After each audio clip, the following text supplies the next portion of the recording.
Mino'nun iyi macerası.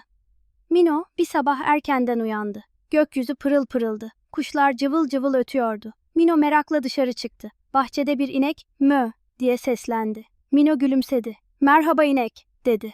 Yanında ince bir ip buldu. İpi alıp bir ağaca bağladı. Sonra ince bir iğne gördü. İğneyle ipi delikten geçirdi. Mino minik incirleri topladı. Birkaç incili boncuk da buldu. Hepsini sepetine koydu. Uzakta bir it koşup geldi. Mino'yu görünce kuyruğunu salladı. Mino mutlu oldu. "Bugün harika bir gün," dedi. İsesiyle başlayan birçok şey vardı. Mino hepsini çok sevdi.